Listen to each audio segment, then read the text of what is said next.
Hello and welcome back to Josh Davidson Books, my author channel where I'm continuing to reread my first novel, Werewolves Hide, as part of my preparation for writing its sequel, Book 2.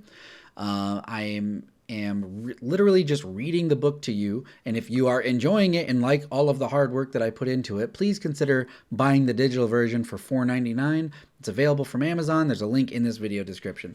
So if you're new around here and you're just jumping into the story, definitely go back and start at the beginning because I'm literally sharing the entire book. But if you want to read it yourself so that you can hear your own voice or hear the characters' voices the way that you would imagine them instead of me reading it really terribly, I would highly recommend that because I'm not just reading the book, I'm also offering an author commentary where I interrupt the story and just share behind the scenes trivia, tidbits, thought processes on what I was going for when I got certain ideas, things like that. So we're continuing here with chapter 10. So chapter 10. This is shortly after we finished the sleuthing chapter at the salvage yard and found out that Lacey is the registered owner of Madison's wrecked vehicle. A few hours later, Bo arrives back home from the salvage yard and parks his truck in Lacey's driveway. After he gets out, he lights up a cigarette and takes his baseball cap off, fluffing his hair out to let it breathe in the sunlight. Just when his steps toward the trailer door begin, an engine rev is heard coming from his mom's lawn. He slowly walks to the edge of the road with a curious look on his face. Bo peers around the end of the trailer to find that his dad, Hank, is struggling to start a worn-out, chipped green push mower. He's also drenched in sweat because he insists on wearing his nice dress clothes everywhere, even while outside doing yard work. Bo takes slow drags of his cigarette and blows the smoke out of the side of his mouth as he enjoys his father's folly. Hank continues to pull on the engine cord over and over, but the mower won't seem to start. He bends over and puts his knees on his hands, panting excessively to recoup his energy. As he finishes leaning over and stands up, he sees Bo watching him from Lacey's trailer. "Any pointers?" Hank asks Bo for advice. "Yeah, leave." Bo would much prefer to be done with this little revisit already. "I can't yet, but I truly will if that's what you want." Bo gestures toward the road, hinting that Hank should go ahead and go then. Hank continues, "If you don't want to talk, that's fine, but your mom's been unwell for a while, and I'm just trying to help her too." Bo looks at the unkempt grass and weeds that are long overdue for some trimming and care. He takes another drag and then exhales the smoke. "You gotta prime it." "What?" Hank doesn't understand. Bo finally walks over to Hank and uses his hand holding his cigarette to point to a black protruding button on the engine's side, next to the spark plug. He presses the button 5 times as it slowly decompresses and wheezes in between. "You gotta prime it. If you don't prime the engine, it won't effing start." Bo finishes priming the mower and clamps down the metal bar and the handle. In one smooth motion, he pulls the cord and the engine starts flawlessly. Hank shouts over the loud lawnmower engine, "Okay, got it!" Bo leans his right ear in and shouts back, "Say again?" Actually, it should be left ear. I think I messed that up. Oh well. "Thank you." Oh no, he leaned in his right ear because he didn't want the loud mower to hurt his good ear. That's why that's like that. "Thank you." Hank reaches for the handlebars of the mower and takes it over from Bo. He slowly starts to mow the rugged and patchy lawn. Denise walks up to the trailer door with her medical equipment in tow. She looks out the glass window on the door to see Hank and Bo standing beside each other as Hank begins cutting the grass. Bo notices his mother's approach and looks up at her. He shakes his head at her in disbelief, then kicks a few rocks in the driveway before walking back to Lacey's trailer. So again, Hank trying to get back in their good graces. Hank and Bo are going to have a little bit more interactions in the soon upcoming chapters that are a little bit more significant, and I wanted to have them have a little bit more of a nonchalant, non-important interaction to get comfortable talking with each other a little bit and showing that as angry as Bo is, he was still willing to talk to Hank, so that when they have these upcoming meetings in the near future, it's a little bit more believable and acceptable.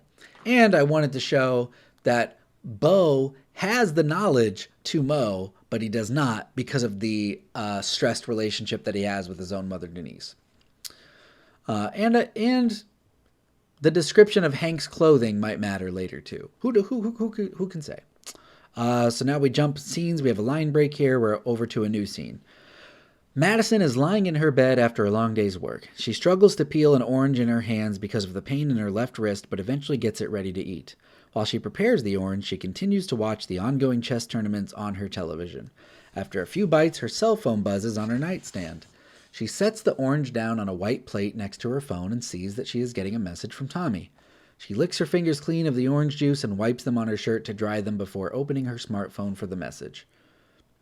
From Tommy. Hey, just following up to make sure my cousin Caleb got you the help you needed? Madison reads the message and then resumes watching chess, but focusing on it is much more difficult now. Her mind wanders as she stares out the window, contemplating whether to respond. Eventually, she clicks the reply option and begins to type back to him. Madison. Yes, thank you. I have another favor to ask. The phone typing indicator shows that Tommy starts his response without hesitation. Tommy. Name it. Madison. Your retired uncle. Could I maybe talk to him about what he remembers about my car? Bzz, bzz. Madison puts her hand on her chest as the sudden ringing of her phone shocks her. Tommy is calling. She answers. He excitedly talks from the other end. Sorry, just figured it would be easier to explain talking instead of typing. No, you're fine. Tommy continues. Yeah, so my uncle, we definitely can talk with him, but he's sort of off the grid. He's got a cabin out by Lake Amber. I can take you there if you want. Madison is cautiously curious. Maybe. When do you think? Literally any time. Right now if you want. His schedule's pretty open. Tommy laughs at his own retirement joke. Oh, no, that's way too sudden. I don't want to inconvenience you like that. Madison doesn't want to be a burden. The inconvenience would not be getting to help you. I literally just finished my last tour for the day, so it's perfect timing. Tommy is clearly delighted to assist. Madison exhales. If you insist, I insist on insisting. Persistent insistence. Tommy kind of replies there.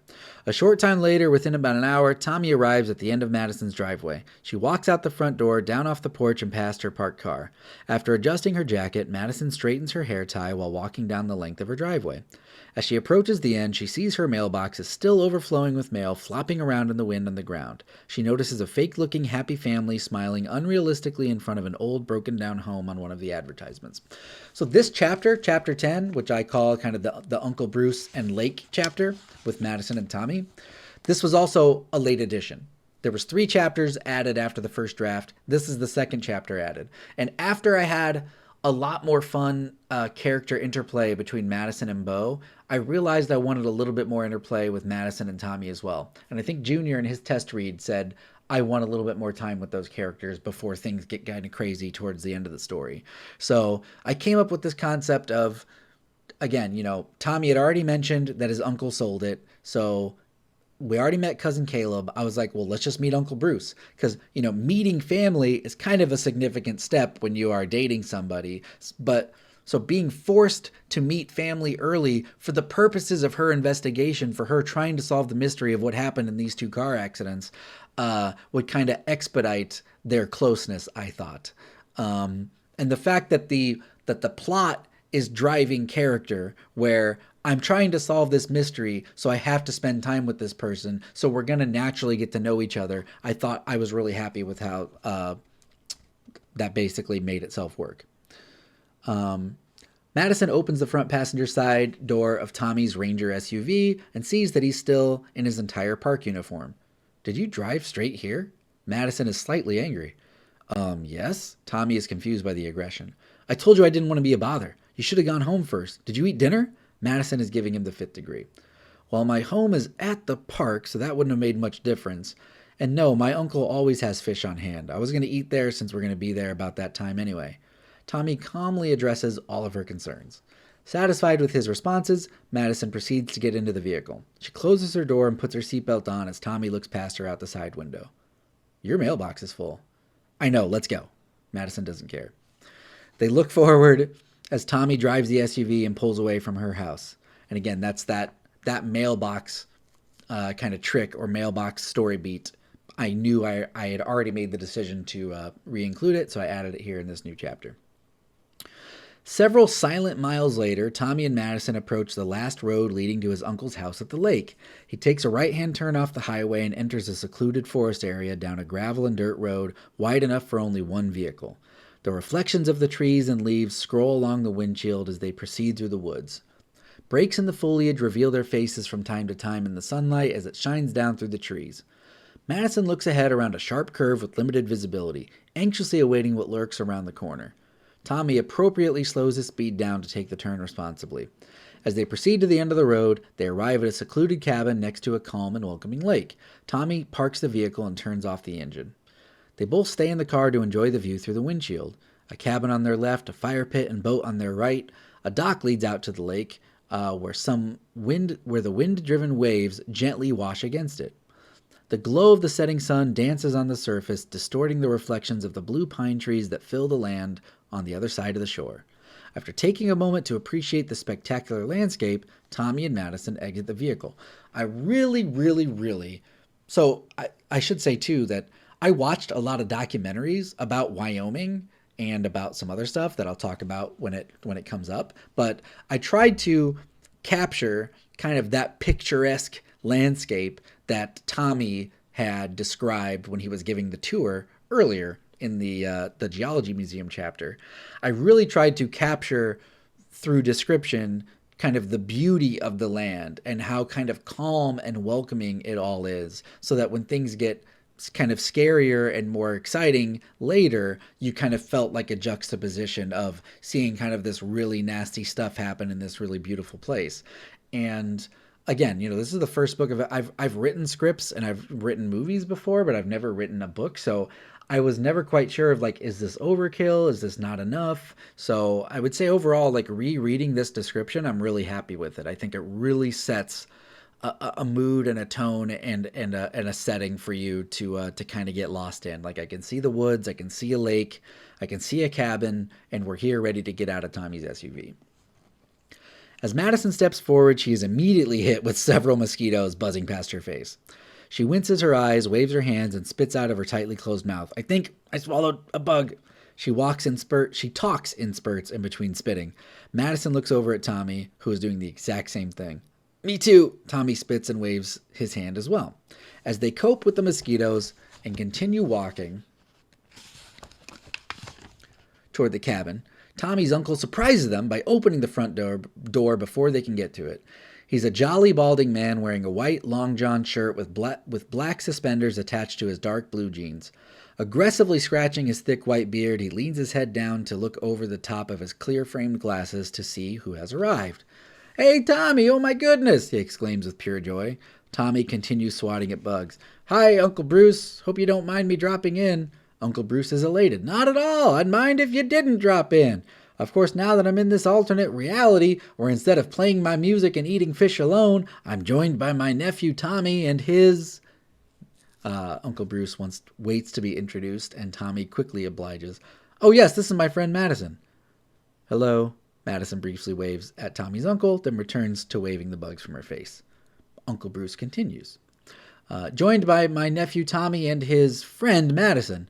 Now that I know it was possible to have this much joy at dinner time, not only have you made this the best evening in months, you've made tomorrow's dinner complete garbage."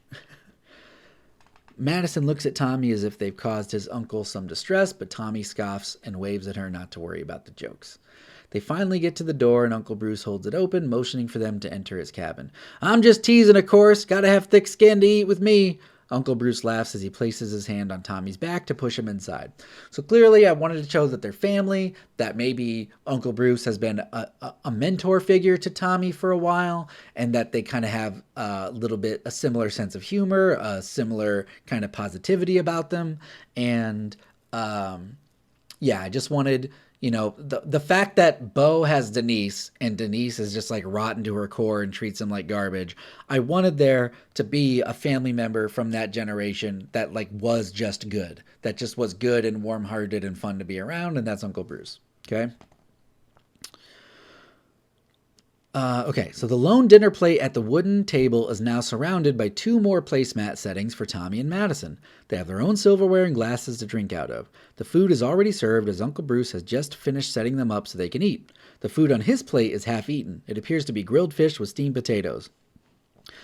The dinner table has matching wooden chairs and comfortably rests near the fireplace. The cozy cabin has essential living quarter items, but is not lavish in its decoration. A simple set of couches with a coffee table sit in the living room behind the dining area. There's a guitar and sketch pad on the sofa cushion as well. Uncle Bruce retakes his seat and continues inhaling his dinner. Potatoes and chunks of fish fall off the edge of the plate as he voraciously resumes consuming his meal. Tommy joins suit and also eats quickly, but not to the degree of barbarism on display by his uncle. Madison looks at both of them in astonishment and has not touched her food yet. She looks over at Tommy, attempting to make eye contact. Which, by the way, if you are enjoying this chapter and you want to read the story or support my storytelling, you can buy the book for $4.99. It's in the video description, $4.99 for the digital version. Stop having me ruin the story for you. Just read it yourself.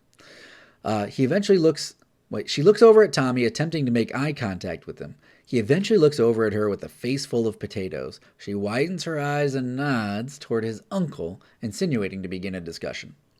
Tommy nods and begins to ask, "So, Uncle Bruce, the yard you sold to Caleb?" "Mm-hmm."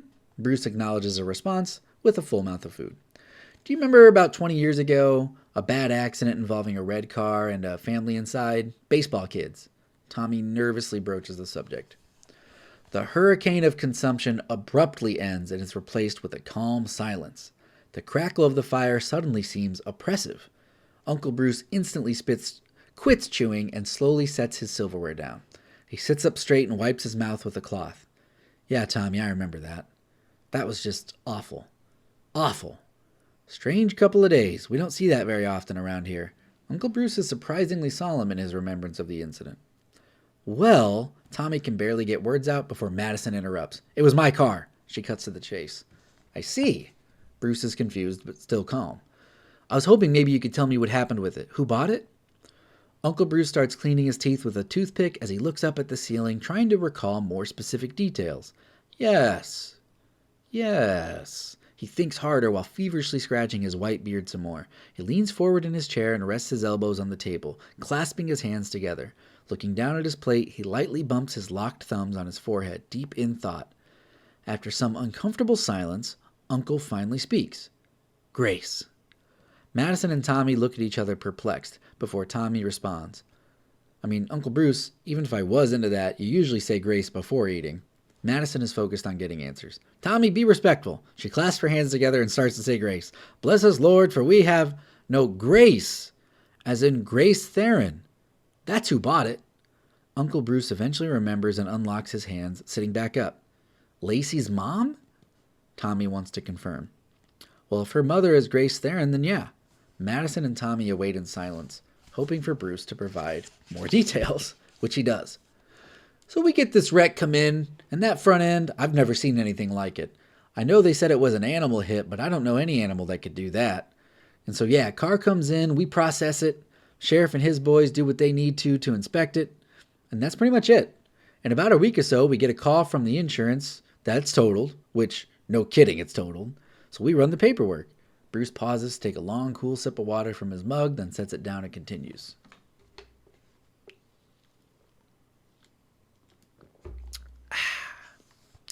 Not one day, not one full day later, Grace comes down and wants to buy the car. I says, "Okay, sure." I give her the salvage quote. She doesn't bargain or lowball or anything like that. Just pays in cash and buys it. Two things stand out to me as my memory jogs itself, thinking about it now. And they are? Madison almost falls off her chair from leaning forward so hard while she grips her fork. The first is, after she bought and registered it, she told me to keep it and tear it down ASAP, which I'm thinking, here's a free $2,000, and now I get to break it down for parts and get space back in the yard for another vehicle. So win, win, win, you know? So I guess in hindsight, that is a little strange. I may have just been giddy about the deal. He briefly remembers that he's speaking to the woman who owned the car when it crashed and doesn't want to come across as mean-spirited. "No offense, ma'am, of course. That was just the gig, part of the job." "None taken. What's the second part?" She literally only wants the information. "Secondly, I really didn't understand why that back door was missing." Tommy joins Madison in being enraptured by the details. "Wait, what? A missing door? I thought it hit an animal head on." "Me too!" Uncle Bruce lightens up the mood with his shared surprise. "Which door? Driver side rear? Passenger side rear?" Madison briefly interrogates. Back driver's side." "Do you know when or why she would have put it in her daughter's name?" Madison is desperate for information, but starts asking things he likely doesn't know. "Sorry, Miss Madison, I haven't the foggiest." Uncle Bruce shrugs his shoulders and resumes eating his food. Madison and Tommy look at each other before slowly continuing as well. So clearly with this chapter, we're getting more information. So at the end of the last chapter, we find out that the vehicle is currently in Lacey's name. But now, speaking with Uncle Bruce, who owned the salvage yard at the time of the accident, he remembers that it was actually sold to Lacey's mom. So sometime in the past, in the history, the title was transferred from Lacey's mom's name to Lacey herself. A little while later, Madison and Tommy are outside as Uncle Bruce is opening the door to let them out. I did really enjoy having company over, though maybe next time it can be under lighter circumstances. The porch light turns on as the sun sets and it gets darker outside. Tommy turns around. Our pleasure, Uncle. Thanks for letting us crash your party. He smiles and leans down so his uncle can hug him goodbye. Stop growing. When did you get so big? Uncle Bruce chuckles as he struggles to wrap his arms around Tommy since he's so much smaller. I don't know, Uncle Bruce, but judging by you, I gotta enjoy it while it lasts. He pokes fun at his uncle's short stature. Bruce leans back away to look at Tommy's face directly. He smiles as he talks. Yeah, you best better, you tall. Expletive by the book. He gives Tommy a couple more warm-hearted pats in the back and turns around to go back inside. Nice meeting you. Madison waves bye to Bruce as she heads towards the car door. Bruce smiles and waves back at her through the cabin door just before it closes. Tommy and Madison both get into his vehicle. He starts the engine, and as the headlights power on, they each put on their seatbelts to quiet the warning bells going off inside. Tommy waves one last time through his driver's side window to be sure the cabin is completely shut. Waves one last time. Oh, because he makes sure that his uncle shuts the cabin door. He puts the SUV into reverse and turns around to leave. As soon as they take the sharp curve, Madison turns around to look at the cabin and make sure Uncle Bruce can't see them anymore. Okay, it's clear, Madison blurts it out almost uncontrollably. They both immediately start wiping their tongues and looking for napkins to eliminate the nasty fish taste in their mouth. They both wipe their watering eyes as Tommy rolls his window down to spit out the side.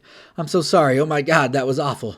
I don't remember it tasting that bad. Tommy is profusely apologetic as he tries to keep spitting. It's okay, it's fine, he was very helpful. Madison responds, distressed, and spits out her window as well. They roll up their window and then take turns swishing water around in their mouths from the same water bottle. The rotten taste finally seems to have subsided. Tommy catches his breath. You know, I'm a much better cook than my uncle. Is that so? Madison is intrigued. Yeah, I can prove it sometime if you're interested. Maybe, we'll see. When were you thinking? Literally any time, right now if you want. Tommy calls back to his offer earlier in the evening about driving out to the cabin. Madison calls back in return. I may need to insist. So that's chapter 10. I specifically made Uncle Bruce's fish taste terrible because I knew I wanted Tommy to try to set up another date with Madison. And in trying to come up with character traits for Tommy, I realized that, well, if his uncle's a bad cook, it would be really fun if he was a good cook, that maybe he had learned from a generational gap and he can actually make a lot better food. And wouldn't that be fun in the future if he can insist on, cooking for the uncle or something like that because the fish that the uncle tastes is bad. And for me, like, some of that is like from personal experience. Like, there's food that I used to eat when I was a kid that I would go years without eating. And then when I would come back to it as an adult and my taste buds have completely changed and I don't like that type of food anymore, I just was kind of in shock of like, man, I used to love this. I used to eat this all the time and now I can't stomach it. So yeah, obviously some comic relief, some bonding between them, sharing the water bottle to get the fish taste out of their mouth, and then Tommy getting a really easy kind of opportunity to bring up his cooking skills to Madison. And then again, from a plot perspective, getting the realization that the door is missing from the car, that wasn't known, and finding out that the vehicle was actually sold to Lacey's mom. And so I'm really, I will say, there's a lot of table setting in this book, which is kind of, it's a brand new world, it's brand new characters.